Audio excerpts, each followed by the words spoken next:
नमस्कार प्यारे साथियों, आपका स्वागत है आपके अपने YouTube चैनल में और मैं हूं पदम सिंह।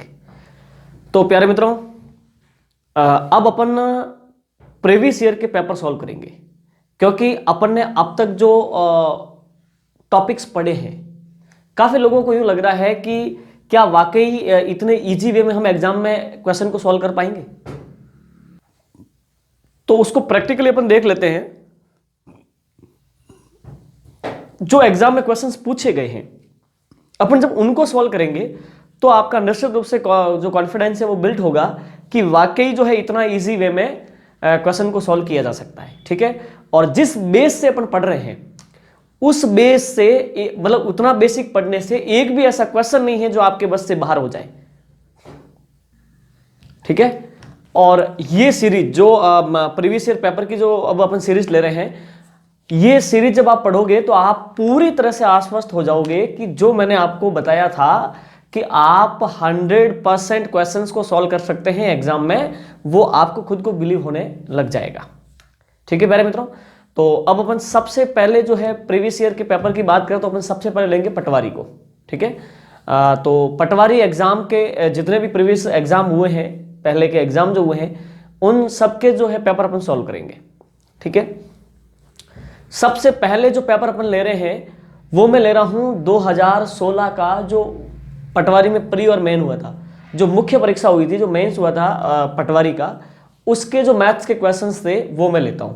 काफ़ी लोग यूं मानते हैं कि वो जो मेंस के क्वेश्चंस थे वो काफ़ी टफ थे, ऐसा लोगों का मानना है। लेकिन जब आप खुद सॉल्व करेंगे, आप जब देखेंगे तो आपको पता लगेगा कि ये तो बहुत ही आसान थे। ठीक है, और अभी जिस कॉन्सेप्ट से, जिस प्रकार से अपन पढ़ रहे हैं, उसके साथ आप इसको रिलेट कर पाएंगे कि जिस पैटर्न से अपन पढ़ रहे हैं उस पैटर्न से पढ़ने के पश्चात कोई सा भी सवाल बचता नहीं जो आपकी समझ से परे हो जाए। ठीक है, तो प्यारे मित्रों, एक क्वेश्चन है आपके सामने, ये है 2016 मुख्य परीक्षा का। ठीक है, 2016 मेन का पटवारी 2016 मुख्य परीक्षा का क्वेश्चन है। ठीक है, हालांकि मैंने आपको ज्योमेट्री नहीं पढ़ाई। ठीक है, ये क्षेत्रफल टॉपिक का क्वेश्चन है। ठीक है, एरिया मेंसुरेशन है ना, उसका ये क्वेश्चन है। अभी मैंने आपको ये टॉपिक पढ़ाया नहीं है, के बावजूद भी आपको ये बहुत आसानी से समझ में आ जाएगा, क्योंकि मैं बिल्कुल बेसिक से इस चीज को समझाऊंगा। ठीक है, समझना, एक धावक एक गोलाकार मैदान के 10 चक्कर लगाकर 4.4 किलोमीटर दौड़ पूरी करता है, तो मैदान का क्षेत्रफल क्या होगा। अपन ने जो टॉपिक पढ़े हैं, अभी अपने क्षेत्रफल नहीं पढ़ा है, जो टॉपिक पढ़े हैं उनके भी क्वेश्चन आगे आएंगे। तो अपन ने जिस पैटर्न से जो टॉपिक कंप्लीट किए हैं उनसे बाहर कुछ भी नहीं है। ठीक है, अब आप देखिए, ये तो आपके लिए बिल्कुल नया टॉपिक हो गया देखा जाए तो। ठीक है, एक गोलाकार मैदान है, आप समझो है ना, ये गोलाकार मैदान है। एक धावक गोलाकार मैदान के 10 चक्कर लगाकर 4.4 किलोमीटर की दूरी तय करता है। मैं जो लिख रहा हूं वो आप देखना, चक्कर कितने लगाए हैं, 10। ठीक है, और दूरी कितनी तय की है, 4.4 किलोमीटर। 4.4 किलोमीटर, यस और नो, 4.4 किलोमीटर। अब प्यारे मित्रों, इसका आंसर अपन देखें तो देखो क्या लिखा हुआ है। इसका क्षेत्रफल अपन को ज्ञात करना है, तो लिखा हुआ है 15,600 metre square, 15,800 metre square, 15,400 metre square. मतलब ये दूरी जो है वो तो दे रखी है किलोमीटर में, जबकि अपन को जो आंसर दिया है वो दिया है मीटर में।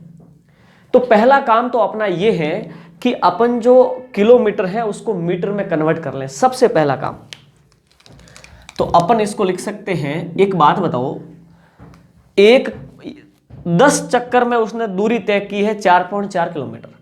किलोमीटर को अपन मीटर में बदलने के लिए क्या करेंगे, 1000 से गुणा करेंगे, क्योंकि 1 किलोमीटर में 1000 मीटर होते हैं। तो 4.4 किलोमीटर का हो गया 4.400 है ना मीटर। ये सुनो भाई, आप किलोमीटर को 1000 से गुणा कर दो, तो जब 4.4 को 1000 से गुणा करोगे तो 4400 मीटर आ जाएगा। क्लियर है। ठीक है, चलिए अब प्यारे मित्रों, 4400 मीटर की दूरी तय हुई है कब, तब जब चक्कर कितने लगाए हैं, चक्कर लगाए हैं 10। 1 round, 2 round, 3 round, 4 round, 10 round लगाए तब 4400 की दूरी तय हुई। अतः एक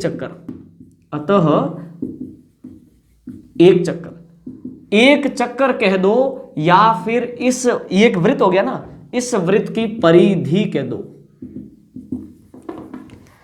जब वो 4400 मीटर की दूरी तय करता है, 4400 मीटर की दूरी तय करता है, 10 चक्कर लगते हैं, 10 का भाग दे दो, इसका मतलब 440 मीटर का एक चक्कर है। समझ आ रही है बात? 440 मीटर का एक चक्कर है, ठीक है। अब प्यारे मित्रों, एग्जाम में तो आपको जो है होमवर्क के जैसे तो काम करना है नहीं, समझ रहे हो ना बात, कि भाई आपको एक एक स्टेप देखना है, वो तो करना है नहीं। एग्जाम में आपको क्या करना है, सीधे ये देखना है, अच्छा 4.4 किलोमीटर, इसका मतलब इसको 1000 से गुणा कर, 4400 मीटर, 4400 मीटर 10 चक्कर में, तो एक चक्कर हो गया 440 मीटर का। मतलब आपको 3 सेकंड में आपका ये आ जाना है, 3 सेकंड में ही ये आ जाना है। ये तो मैं आपको समझाने के लिए सारी चीजें लिख रहा हूं। तो एक चक्कर यानी कि परिधि होगी 440 मीटर की। परिधि क्या होती है, 2 इंटू पाई इंटू आर, ये होती है परिधि 440। 22 दूनी 44 से कट गई 10 बार, तो रेडियस हो गई आपकी 70, ये 7 उधर जाएगा ना, 70 मीटर की आपकी रेडियस है। प्यारे साथियों एक बात बताओ, इसकी रेडियस है 70 मीटर, ये आपको किससे पता चला? ये इससे पता चला, क्योंकि आपको क्षेत्रफल ज्ञात करना है। देखिए आपको क्षेत्रफल ज्ञात करना है, क्षेत्रफल क्या होता है, वृत्त का पाई आर स्क्वायर, ये सुनो, यानी कि आपको त्रिज्या चाहिए होगी, तो त्रिज्या कहां से मिल सकती है? अपन को जो परिधि मिली है, तो परिधि का फॉर्मूला के साथ में कंपेयर कर लो, ये परिधि का फॉर्मूला 2 पाई आर बराबर, असल में परिधि कितनी है 440, तो रेडियस का मान आ गया 70। अब प्यारे मित्रों त्रिज्या आ गई, तो क्षेत्रफल लाना बहुत ही आसान है, क्या हो जाएगा, पाई आर स्क्वायर, पाई का मान 22/7 इंटू आर स्क्वायर यानी कि 70 इंटू 70, ठीक है। तो इससे कट गया ये 10 बार। अब आप गुणा कर लो, 00, 7 दूनी 14 का 4, 7 दूनी 14 15 मीटर स्क्वायर। देखो 15,400 मीटर स्क्वायर का इसका क्षेत्रफल है। यह सुनो, यह आपको समझ में आया कि नहीं आया? आप कहोगे कि सर हम इतना लिखेंगे तो हमें टाइम लगेगा ना, तो प्यारे मित्रों इस टाइम को अत्यधिक शॉर्ट करने के लिए ही तो हम आपको आपकी समझ को विकसित करना चाह रहे हैं। अब सुनो, इस प्रश्न को करने के लिए आपको पेन कॉपी उठाने की आवश्यकता नहीं, लास्ट में थोड़ा बहुत उठानी पड़ सकती है, वो अलग बात है। देखो कैसे, सीधी सी बात है कि 10 चक्कर लगाए हैं एक वृत्त के, एक मैदान के, वृत्ताकार मैदान के, और 4.4 किलोमीटर की दूरी तय हुई है। 4.4 किलोमीटर का तात्पर्य क्या है, 4400 मीटर। 4400 मीटर में चलने में 10 चक्कर लगे, तो एक चक्कर 440 मीटर का। सीधा आपने 2 पाई आर लिखा बराबर 440, तो रेडियस आ गया 70, मतलब 4 सेकंड में ये काम हो गया। 70 रेडियस से आप इसका क्षेत्रफल लाओगे, क्षेत्रफल का पाई आर स्क्वायर 22/7 इंटू 70 इंटू 70 है ना, तो ये 15,400 मीटर स्क्वायर हो गया। बस ये इसका क्षेत्रफल है। चलिए आप इसका स्क्रीनशॉट ले लो, ठीक है। तो प्यारे मित्रों अब अपन 2016 की मुख्य परीक्षा के ही सारे क्वेश्चंस पहले अपन सॉल्व करेंगे, है ना, उसके बाद में अपन जो है अलग अलग पेपर पे बढ़ेंगे, सारे क्वेश्चन अपन सॉल्व कर लेंगे। चलिए तो अब अपन लेते हैं 2016 पटवारी 2016 के मेन एग्जाम में। एक तो ये क्वेश्चन था, अब दूसरा कौन सा था देखिए प्यारे मित्रों, अब देखो ये है पटवारी 2016 मेंस मुख्य परीक्षा का एक और सवाल। देखो बहुत ही इजी है, इसको भी चुटकियों में सॉल्व किया जा सकता है कुछ सेकंडों में। कैसे, पहले मैं आपको इसका बेस समझाता हूं, है ना, उसके बाद हम देखेंगे कैसे करें इसको। एक व्यक्ति अपने धन की 20% राशि से वंचित हो जाता है, मतलब एक व्यक्ति को कुछ धन मिलना था, वो 20% राशि से वंचित हो गया, यानी जो उसको मिलना था उसका 20% उसको मिला ही नहीं। फिर जो राशि मिली उसका 25% उसने खर्च कर दिया, के पश्चात 480 रुपए बचते हैं उसके पास। तो बताइए मूल राशि क्या थी उसके पास, यानी शुरुआत में उसके पास राशि क्या थी। एक व्यक्ति है, उसको जो मिलना था उसमें से 20% तो मिला नहीं, जो मिला उसमें से 25% का खर्चा कर दिया, ऐसे करके पीछे बच गए 480 रुपए। बताओ शुरुआत में उसको कितनी धनराशि मिलनी थी, है ना। प्यारे मित्रों अब आप सपोज करो कि शुरुआत में इसको x मिलना था, कितना मिलना था x।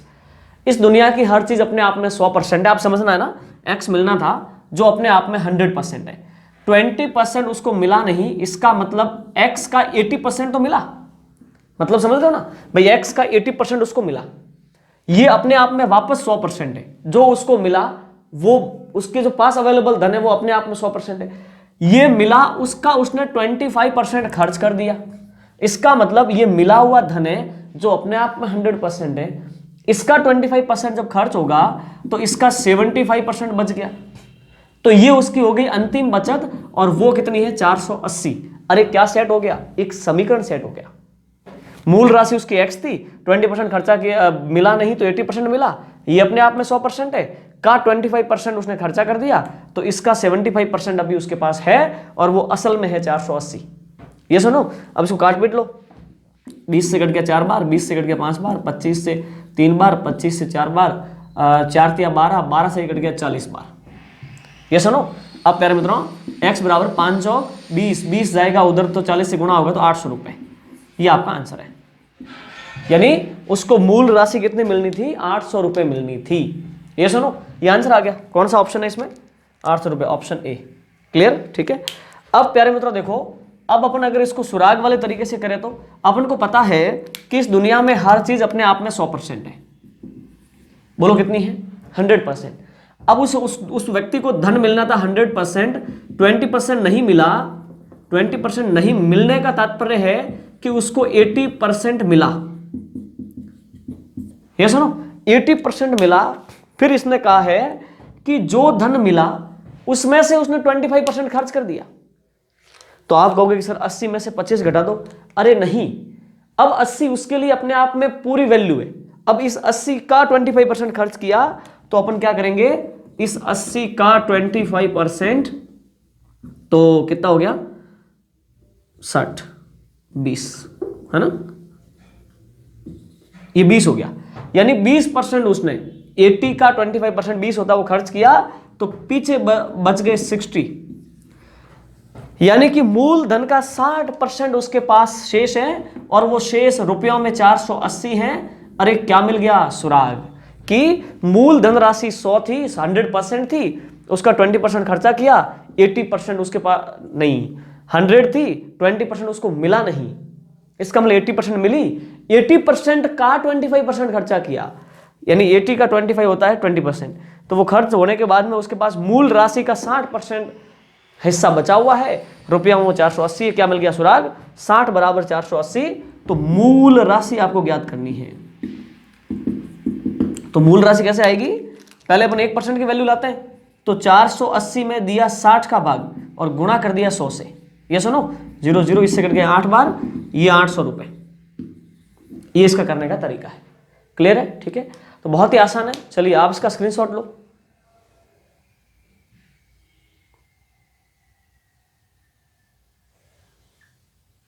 ठीक है प्यारे मित्रों, अब हम लेते हैं नेक्स्ट क्वेश्चन। तो प्यारे मित्रों ये है नेक्स्ट क्वेश्चन, ठीक है। पटवारी 2016 मुख्य परीक्षा, ठीक है, ये हुई थी 26 दिसंबर 2016 को, 26 दिसंबर को हुई थी, ठीक है। तो पटवारी मेंस का ये क्वेश्चन है प्यारे मित्रों। देखो क्या लिखा हुआ है, एक व्यापारी एक वस्तु को 500 रुपए में खरीदता है और उस पर 700 रुपए मूल्य अंकित करता है। वह नकद भुगतान पर 10% की छूट देता है। राशि और प्रति सप्ताह में कुल लाभ कितना है। अब ये आपके ऑप्शन दे रखे, ठीक है। अब इस बात को आप समझो। चलो ये इसकी लैंग्वेज आपने पढ़ ली, अब अपन को अपने हिसाब से इसको समझना है। बात यह है कि एक वस्तु को आदमी ने खरीदा है 500 रुपए में, 500 में लेके आया, उस पर 700 रुपए अंकित किए, यानी कि MRP उस पर लिखा 700 लिख दिया और अपनी दुकान में जमा दिया, ठीक है। कोई भी ग्राहक आएगा वो उस वस्तु को देखेगा और उसकी MRP देखेगा तो 700 रुपए है, ठीक है। फिर वो दुकानदार उसको बोलेगा कि अभी आप अगर नगद भुगतान करते हैं तो मैं इस पे 10% का आपको डिस्काउंट दे दूंगा। तो 10% का डिस्काउंट देने के बाद भी उस दुकानदार को क्या लाभ होता है, ये चीज का आपको पता करना है, ठीक है। अब एक चीज समझो आप, बोलो क्रय मूल्य कितना है 500 रुपए, अंकित मूल्य कितना है यानी लिस्टेड प्राइस कितनी है 700 रुपए। यानी वो माल असल में 500 का है लेकिन उसने लिखा उस पे 700 रुपए। अब कोई भी कैश भुगतान कर देगा तो वो व्यक्ति इस 700 पर 10% की छूट देगा। एक बात बताओ, 10% डिस्काउंट देगा किस पर, MRP पर। सिंपल सी बात है, उस पर लिखा हुआ है 700 रुपए तो उसने 10% की छूट दे दी। 700 रुपए का 10% कितना होता है 70 रुपए, ये सुनो, 70 रुपये उसने छोड़ दिए, इसमें 70 घटा लो, इसका मतलब 630 रुपयों में उसने माल बेचा, वो वस्तु बेच दी। कितने में बेची? 630 रुपयों में। अब एक बात बताओ, वो वस्तु असल में आई कितने में थी? आपको पता है कि वो वस्तु असल में 500 में आई थी, 500 में आई और बिक कितने में रही है? डिस्काउंट देने के भी बाद बिक रही है 630 में। तो शुद्ध रूप से बताओ मुझे लाभ कितना हुआ? आप कहोगे 130 रुपये का। बोलो कितना लाभ हुआ? 130 रुपये का। 130 रुपये का लाभ हुआ। अब प्यारे मित्रों, लाभ का प्रतिशत ज्ञात करना है। अब यहां पे अपन एक दिमाग को अप्लाई कर सकते हैं। ऑप्शन में देखो, इसने दोनों चीजें पूछी है, राशि एवं प्रतिशतता में कुल लाभ कितना है, मतलब रुपयों में भी लाभ आपको बताना है और परसेंटेज में भी बताना है। तो बताओ रुपयों में लाभ कितना आ रहा है? 130 रुपए। तो पहले देख लो 130 किस में? प्यारे मित्रों 130 रुपये केवल ऑप्शन सी में। तो परसेंट आपको निकालने की आवश्यकता ही नहीं, क्योंकि ऑप्शन ए में लाभ कितना? 70 रुपए, तो वो तो होगा नहीं क्योंकि अपना आंसर आ रहा है 130।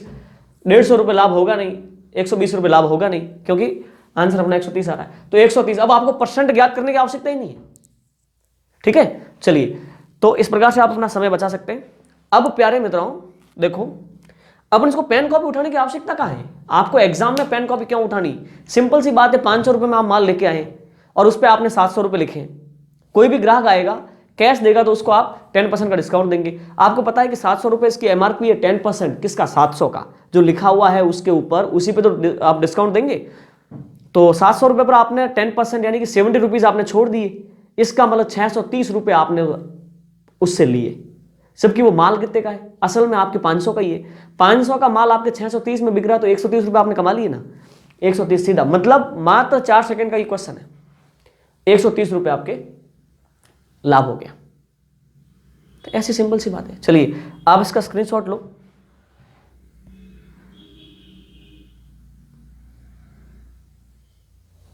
ठीक है, तो प्यारे मित्रों अब अपन लेते हैं नेक्स्ट क्वेश्चन। प्यारे मित्रों अब ये है आपका नेक्स्ट क्वेश्चन। देखो इस क्वेश्चन में आपको एक चीज समझनी है, जब मैं प्रॉफिट एंड लॉस पढ़ाऊंगा तो ये मतलब इस क्वेश्चन को देखते ही सॉल्व होने वाला क्वेश्चन नहीं है, लेकिन अभी आपने ये समझा हुआ नहीं है तो आपको थोड़ी दिक्कत आ सकती है। देखो सिंपल सी बात है, यदि 20 पेनों की कीमत 25 पेनों के विक्रय कीमत के बराबर है तो उस दुकानदार को होने वाला हानि परसेंट आपको ज्ञात करना है। वो ऑप्शन दे रखे हैं, पटवारी 2016 मेंस, यानी कि 26 दिसंबर 2016 को ये एग्जाम हुआ था पटवारी का। ठीक है, अब इस क्वेश्चन को आप समझने की कोशिश करो। वो यूं कह रहा है कि 20 पेनों का जो कीमत है वो 25 पेनों की विक्रय कीमत के बराबर है। मतलब जितने में 20 पेन खरीद के लाते हो उतने रुपए में आपकी 25 पेन बिक रही है। तो सीधा सीधा घटा हुआ कि नहीं हुआ? ये सुनो, मतलब मान लो कि आप 20 पेन 100 रुपए में खरीद के लाते हो और 100 रुपए आते कब है वापस? 25 पेन बेचते हो तब, फिर तो घाटा ही है। ये सुनो, अब उस घाटे का परसेंट पता करना है। बहुत ज्यादा लोगों को कंफ्यूजन पैदा होता है इसके अंदर। तो देखो इस कॉन्सेप्ट को समझने के दो तरीके हैं। एक तो एक सीधा फॉर्मूला है, उस फॉर्मूले को आपको अप्लाई करना है, और एक है इसका कॉन्सेप्ट, वो मैं आपको कॉन्सेप्ट भी समझाऊंगा, यानी समझ के तौर पे इसको कैसे किया जाए। तो पहले मैं आपको वो फॉर्मूला समझा देता हूं। देखो कभी भी ऐसा क्वेश्चन आए ना कि इतनी पेन का क्रय मूल्य बराबर इतनी पेन का विक्रय मूल्य, है ना। देखो यहां पे क्या है, 20 का क्रय, 20 का क्रय मूल्य है ना बराबर 25 का विक्रय मूल्य, यही तो है, बराबर 25 का विक्रय मूल्य। समझो 20 का जो क्रय मूल्य है बराबर 25 का विक्रय मूल्य। बताओ लाभ होगा या हानि? जब आपको इस प्रकार का क्वेश्चन आवे तो काफी लोग कंफ्यूज होते हैं कि यार इसमें तो लाभ हो रहा है, अरे नहीं नहीं इसमें तो हानि हो रही है। ऐसा पैटर्न अगर आपके सामने पैदा हो गया कि 20 का क्रय मूल्य बराबर 25 का विक्रय मूल्य, ऐसी कोई सी भी कंडीशन आ जाए जहां पे इतने का क्रय मूल्य बराबर इतने का विक्रय मूल्य हो, तो आपको फॉर्मूला अप्लाई करना है। सुनो,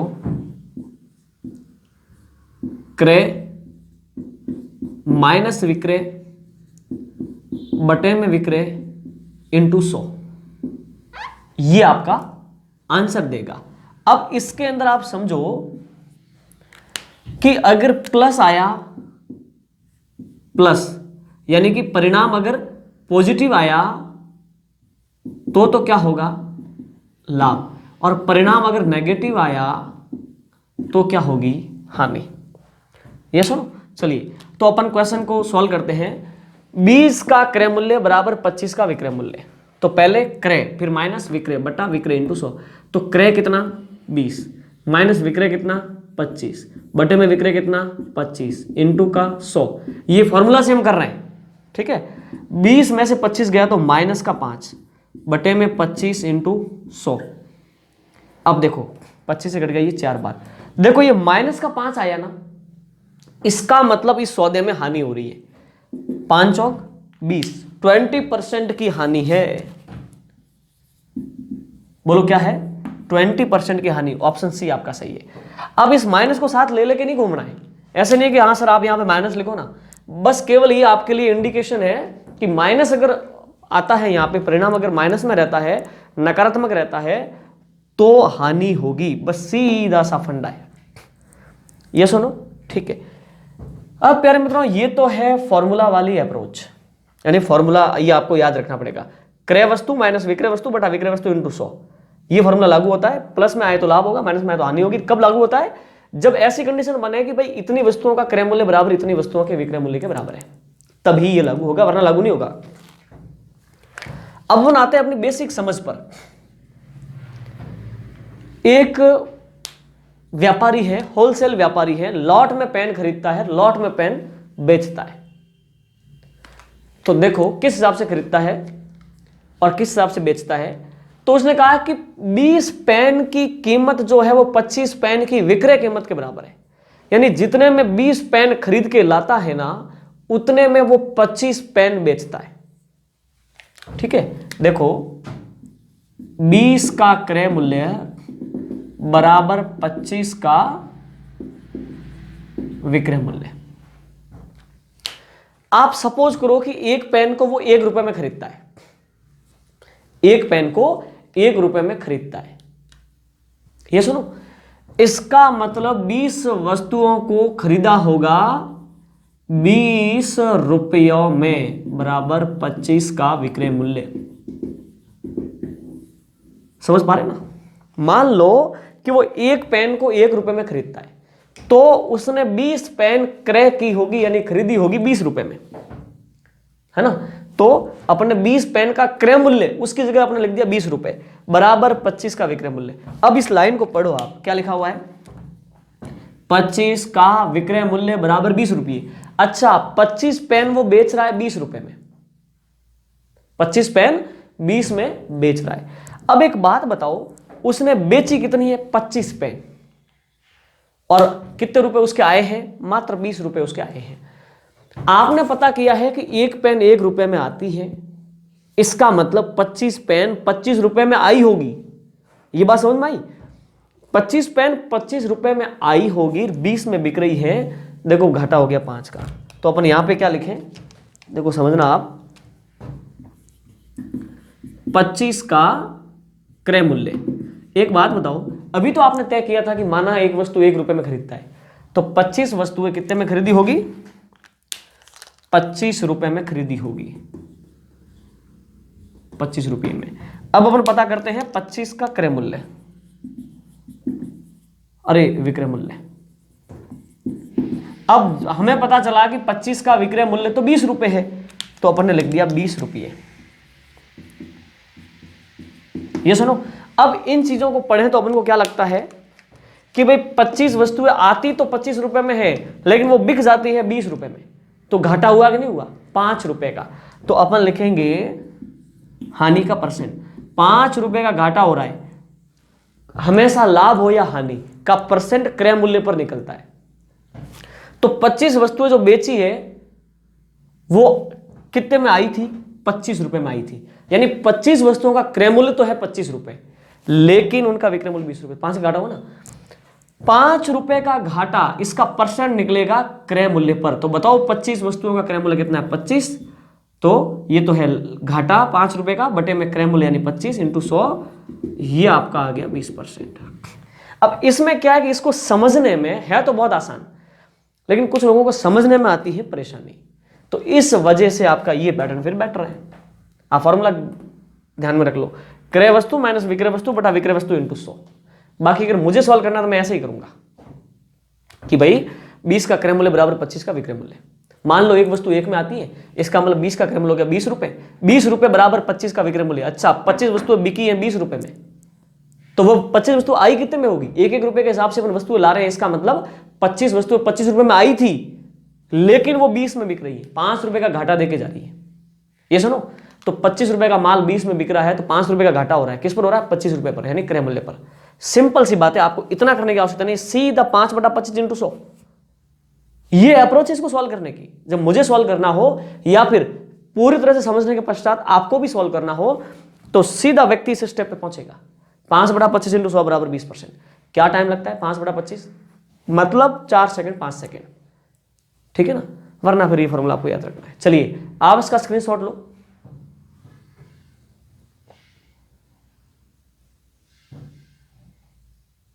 ठीक है, अब प्यारे मित्रों, अब अपन लेते हैं नेक्स्ट क्वेश्चन, पटवारी 2016 मुख्य परीक्षा।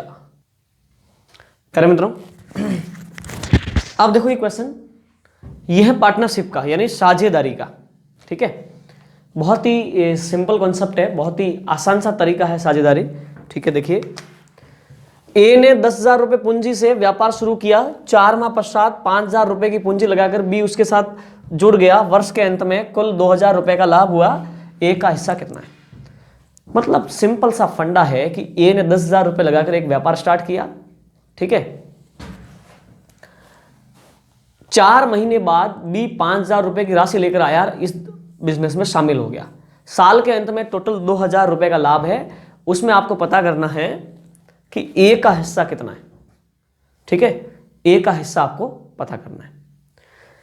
अब एक चीज समझ लो तुम, साझेदारी का एक ही कॉन्सेप्ट है, एक ही फंडा है कि लाभ का अनुपात कैसे आवे, तो ऐसे आएगा, पूंजी इंटू समय, पूंजी इंटू समय, पूंजी इंटू समय। जो पूंजी लगाई है, जितने समय के लिए लगाई है, उस पूंजी को उस समय से गुणा कर लो, बस लाभ का अनुपात आ जाएगा। तो साझेदारी का एक ही फंडा, पूंजी इंटू समय, पूंजी इंटू समय। ठीक है, तो अपन को एक ही चीज ध्यान रखनी है कि कौन सी पूंजी कितने समय के लिए लगी। ये कौन है? ए, और ये कौन है? बी। ए ने पूंजी लगाई है 10,000, कितने समय के लिए? 12 महीने के लिए।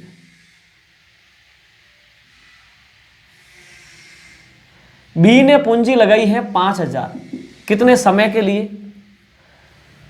अब देखो, पूरे साल बिजनेस चला, बी तो आया कब है? 4 महीने बाद। तो 12 महीने के बिजनेस में वो आदमी 4 महीने लेट हुआ, इसका मतलब 8 महीने बिजनेस में रहा।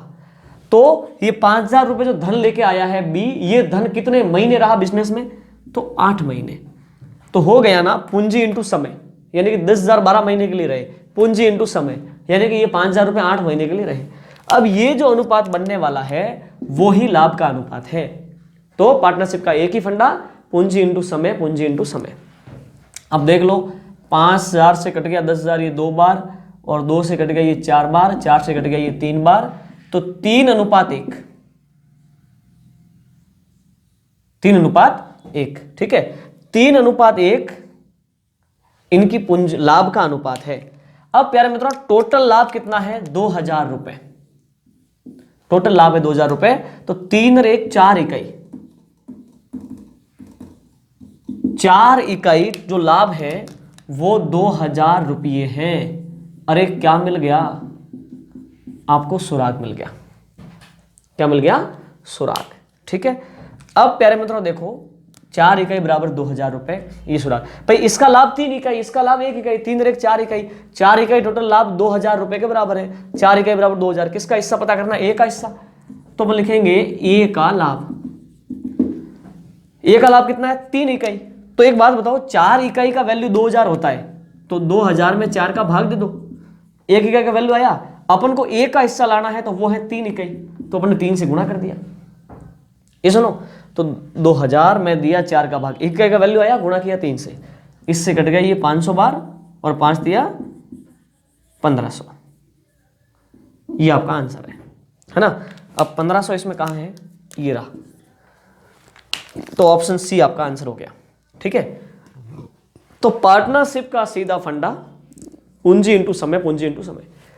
10,000 रुपये 12 महीने के लिए, 5,000 रुपये 8 महीने के लिए रहे, 3:1 में इनका लाभ आएगा, तो लाभ हो गया 3 और 1 4 इकाई, 4 इकाई बराबर टोटल लाभ है 2,000 रुपये, तो 4 इकाई बराबर 2,000, क्या मिल गया सुराग, 2,000 में दिया 4 का भाग, तो 1 इकाई का वैल्यू आया, गुणा कर दिया 3 से, तो ये हो गया आपका 1500। क्लियर, कोई इशू नहीं। ठीक है, चलिए आप इसका स्क्रीनशॉट लो।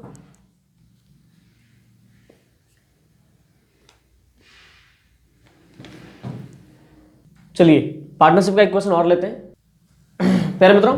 अब इस क्वेश्चन को देखो, ठीक है, कौन सा है, किसका क्वेश्चन है बताओ। ये पटवारी 2016 मुख्य परीक्षा का है, कब हुई थी, 26 दिसंबर 2016 को हुई थी पटवारी। ठीक है, सुनो, ABC साझेदारी में शामिल होते हैं। A 4 माह के लिए 320 रुपए लगाता है, B 3 माह के लिए 510 रुपए लगाता है, C 5 माह के लिए 270 रुपए लगाता है। यदि कुल धन 208, यदि कुल लाभ 208 रुपए हो तो C का हिस्सा कितना है। मैंने बताया कि पार्टनरशिप यानी कि साझेदारी में लाभ ज्ञात करने का, लाभ का अनुपात ज्ञात करने का एक ही फंडा है, क्या, पूंजी इंटू समय, पूंजी इंटू समय। बताओ, एक व्यक्ति कौन है, A, एक व्यक्ति कौन है, B, एक व्यक्ति कौन है, C।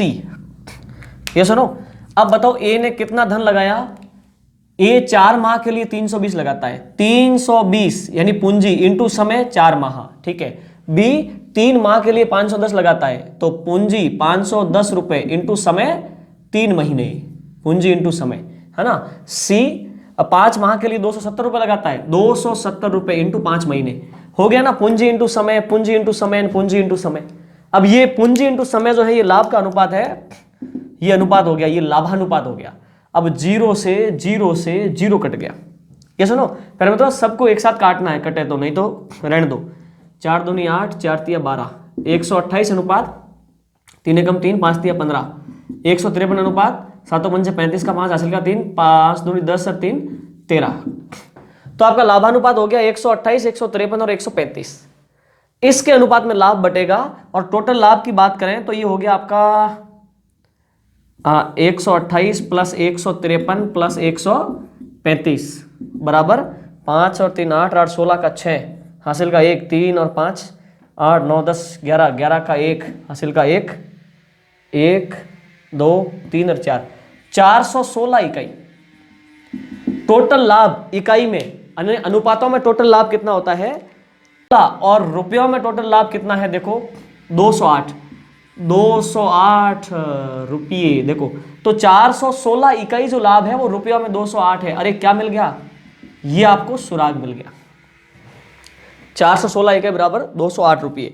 अब आपको पता करना है C का हिस्सा, तो आप लिखोगे C का हिस्सा। ठीक है, अब एक बात बताओ, 416 इकाई का मान 208 रुपये है, तो 208 में 416 का भाग दे दो, ये 1 इकाई का मान आ गया, गुणा कर दिया। C का हिस्सा आपका 135 है, 135 से गुणा कर दिया। 208 दूनी 416, 2 का भाग इसमें दे दो, 6 दूनी 12, 1 7 पंजे 7 दूनी 14, 67.5 रुपये। कितना, 67.5। कौन सा आंसर होगा, ऑप्शन नंबर C, तीसरा ऑप्शन, यानी कि 67.5 रुपीज। ये सुनो, क्या किया, पूंजी इंटू समय, पूंजी इंटू समय, पूंजी इंटू समय, यानी किस व्यक्ति ने कितनी पूंजी कितने समय के लिए लगाई, बस उस पूंजी को उस समय से गुणा कर लो, वो लाभानुपात आएगा। चलिए आप इसका स्क्रीनशॉट लो।